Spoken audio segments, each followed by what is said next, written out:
Breaking news చూస్తున్నాం. ఆంధ్రప్రదేశ్ ప్రభుత్వం 2026-27 ఆర్థిక సంవత్సరానికి కాను ప్రవేశపెట్టిన బడ్జెట్లో మహిళలకు పెద్దపీట వేసింది. ఇక ప్రతి ఆడబిడ్డకు ప్రయోజనం ఉండే విధంగా ప్రభుత్వం చర్యలు తీసుకుంటుంది. దీనికి సంబంధించి కూడా కేటాయింపులు భారీగా చేసినట్టుగా తెలుస్తోంది. మొత్తానికైతే బడ్జెట్ ప్రతిపాదన ముందు ప్రత్యేకంగా సమావేశమైన కేబినెట్ ఈ వార్షిక బడ్జెట్కు ఆమోదం తెలిపింది.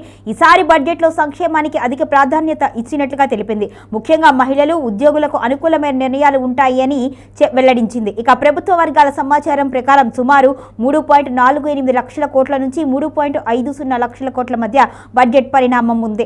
ఎన్నికల్లో ఇచ్చిన హామీల మేరకు మహిళలకు ఆడబిడ్డ నిధి పథకాన్ని నిధులు కేటాయించినట్టుగా తెలుస్తోంది. అదేవిధంగా ఉద్యోగులు ఎదురుచూస్తున్న పీఆర్సీపై కూడా స్పష్టత ఇచ్చేందుకు సిద్ధమైనట్టుగా తెలుస్తోంది. ఇక బడ్జెట్ ప్రతులను ఆర్థిక శాఖ అధికారులు మంత్రి కేశవ్కు అందజేశారు. అనంతరం మంత్రి బడ్జెట్ ప్రతులను స్వామివారి ఆలయంలో పూజలు నిర్వహించి ప్రవేశపెట్టారు. సచివాలయంలో తన ఛాంబర్లో మరోసారి పూజలు నిర్వహించి తర్వాత అసెంబ్లీలో ఛాంబర్లో జరగనున్న కేబినెట్ సమావేశంలో బడ్జెట్ ప్రతినిధులతో హాజరై అక్కడి నుంచి బడ్జెట్ గురించి వెల్లడించారు. మొత్తానికైతే మహిళలకు సంబంధించి పెద్దపీట వేస్తున్నట్టుగా అయితే వెల్లడించారు. ఈ బడ్జెట్లో మెజారిటీ నిధులు రెవెన్యూ, వ్యవసాయానికి కేటాయించే అవకాశం ఉన్నట్టుగా సమాచారం. అదేవిధంగా అభివృద్ధి పనులకు కూడా కేటాయింపులు జరుగుతున్నాయి. మొత్తంగా చూస్తే 2026-27 ఏపీ బడ్జెట్లో సంక్షేమం, మహిళా పథకాలు, ఉద్యోగుల అంశాలు ప్రధాన ఆకర్షణగా నిలుస్తున్నాయి. ఇక అమ్మవారి సన్నిధిలో పూజల అనంతరం అయితే బడ్జెట్ను ప్రవేశపెట్టారు మంత్రి పయ్యావుల కేశవ్.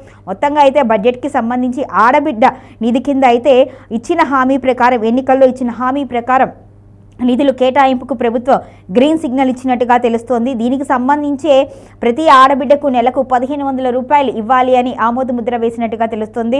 ఇక బడ్జెట్ పరిణామాలు మొత్తం 3.48 నుంచి 3.50 లక్షల కోట్ల మధ్య ఉన్నట్టుగా కూడా అంచనా వేశారు. మరి దీనికి సంబంధించి ప్రవేశపెట్టిన తర్వాత ఏ శాఖలకు ఏ మేరకు కేటాయింపులు జరిగాయి అనేది తెలుస్తుంది.